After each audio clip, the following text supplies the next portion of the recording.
How the A-10 Warthog can win a dogfight. Everybody knows the A-10 can bring pain to ground targets like few aircraft in history, but the aircraft's tight turn radius and powerful gun can actually make it a force to be reckoned with in a dogfight too. The A-10 Thunderbolt II, more commonly known as the Warthog, is a legendary air support platform that has earned its reputation as the infantryman's favorite aircraft throughout decades of combat operations.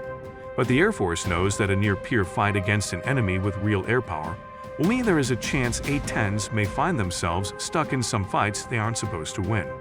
That's why the Air Force Weapons School starts its A-10 curriculum with basic fighter maneuvers.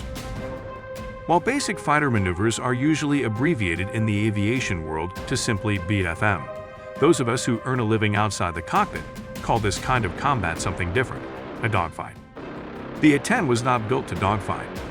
The A-10 was purpose-built to fill a capability gap in America's air power arsenal that had nothing to do with engaging enemy airplanes. After decades of focus on building faster, higher-flying fighters and bombers for a potential nuclear war with the Soviet Union, America found itself with no aircraft that were slow-moving, low-flying, and resilient enough to be really effective at close air support in Vietnam. The Air Force's jets simply couldn't fly slowly enough to spot targets in dense jungle, didn't have the fuel to make multiple passes, and weren't resilient enough to absorb much in the way of enemy gunfire. And that's where Fairchild Republic came in with a design for an unusual aircraft that prized resiliency, redundancy, and function over all else. It was nearly as long as it was wide, and the fuselage was little more than a massive 30mm rotary cannon with a cockpit stuck on top. Two General Electric TF-34 GE-100 turbofans engines were mounted high on the fuselage to protect them from sucking in dirt and debris on austere airstrips near the fight, and internally redundant hydraulic systems and a titanium armored top shielded the pilot and control systems from small arms fire. The result was a jet with practically unparalleled toughness, the ability to unleash 3,900 depleted uranium 30mm rounds at a target per minute, and a turn radius that would make any modern fighter blush. All that comes at a cost, however. The A-10 is a big jet without big power. A-10 pilots often joke that it really only has 3 settings: off, taxiing, and max power. Pilots from other aircraft can be even crueler, often kidding that the A-10 is so slow that it runs the constant risk of bird strikes from behind. Even the most modern A-10C, with updated cockpits and the ability to carry and leverage more munitions than ever, aren't particularly well suited for a fight with most fighters in service today. It simply wasn't built for it.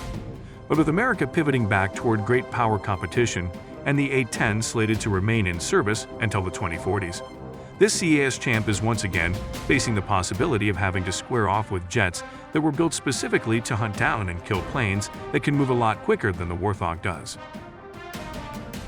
A-10 pilots learn how to leverage the plane's unique skills in a dogfight. Most operational A-10 pilots don't put much thought into dogfights. While we tend to think of combat aircraft in the individual sense, America leverages them as pieces of a broad combat strategy. In other words, the U.S. plans its operations around leaning into the strengths of different platforms and avoiding their weaknesses. As such, A-10s often operate in concert with air superiority fighters like the legendary F-15 Eagle, who are responsible for engaging enemy fighters before they have a chance to square off with any slow-moving Warthogs. But as famed writer and former F-14 radar intercept officer Ward Carroll pointed out in our discussion about speed versus stealth in 21st century dogfighting, big wars against developed nations get messy. And in that mess lies the ever-present chance that things aren't going to go exactly as planned.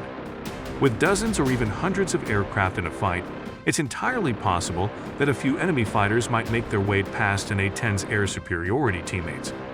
If that were to happen, the low and slow Warthog would certainly have its hands full. But that's not to say that it wouldn't stand a chance. Twice each year, the Air Force sends its best A-10 pilots to weapons school, where they learn advanced tactics they can bring back to their respective wings to teach the rest of the force. While you might think A-10 pilots would jump straight into delivering firepower to ground targets, they'd actually start with BFM. If a leaker or enemy fighter has managed to get through, they'll be in for a surprise. As American fighter pilots learned firsthand over Vietnam, being slow and maneuverable can work out in a gunfight against fast-moving jets. While the A-10 can't outrun a fighter, it can outturn them. The only fighter in Uncle Sam's arsenal that could compete with that is the thrust-vectoring F-22 Raptor, and it would have to slow down to around 300 knots to do it, eliminating its speed advantage against the A-10, though the F-22 could put a lot more power down when compensating. Remember, dogfights don't have to play out over full minutes like we see in the movies. In fact, if things go well for one pilot or really poorly for the other, a dogfight might last exactly how long it takes the two jets to complete a single loop after the merge, where they meet head-on. Put simply, the A-10's tight turn radius allows it to orient its nose at the enemy fighter faster than the enemy can get its guns pointed back at the A-10. To make matters worse to the fighter, the incredibly powerful 30mm GAU-8 the A-10 is packing can shoot an aircraft down from far further than the 20mm cannons commonly found on other fighters. A-10s carry two AIM-9M sidewinders just in case a dogfight breaks out. As powerful as the GAU-8 is, the Warthog has other tools to help it win a fight with an opposing jet. In case of a dogfight, the A-10 also carries a pair of AIM-9M Sidewinder missiles.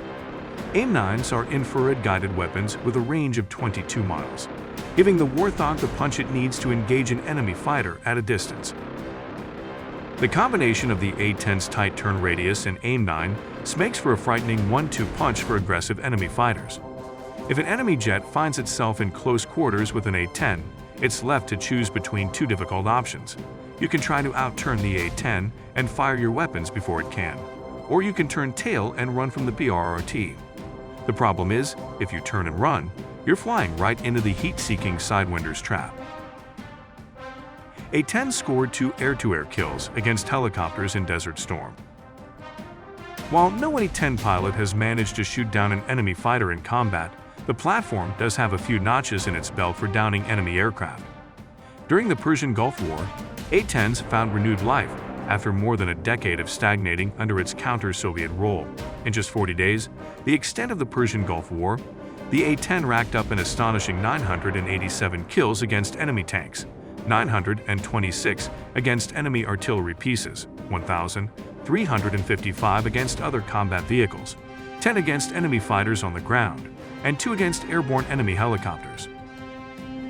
The first of those shootdowns can be credited to Air Force Captain Bob Swain, who managed the kill in perfect Warthog form, using the GAU-8 Avenger rather than his Sidewinder missiles. As Swain realized the black dots were indeed helicopters, one peeled off to the north and got away. The other headed south with Swain following behind. Because of the low altitude the two were flying at, Swain couldn't get a lock on the helicopter with his AIM-9M, so he switched the aircraft back out of air-to-air mode and lined the Mi-8 up in the funnel displayed in the A-10's heads-up display. Under normal circumstances, the HUD funnel shows an A-10 pilot where his bullets will likely track, though it gets more complicated in a dogfight. Ultimately, the A-10 Thunderbolt II was built to do a job that had nothing to do with winning a dogfight, but the Warthog has been defying expectations since its very inception, finding new purpose after the fall of the Soviet Union, surviving retirement again and again, and most impressive of all, returning safely after being positively riddled with holes from enemy fire. It seems only fitting that it would defy expectations yet again in the realm of air-to-air combat. Because winning a fight isn't always about who has the fastest jet or the most powerful missiles. Sometimes it might come down to nothing more than one tight loop and a veritable laser beam of depleted uranium 30mm rounds.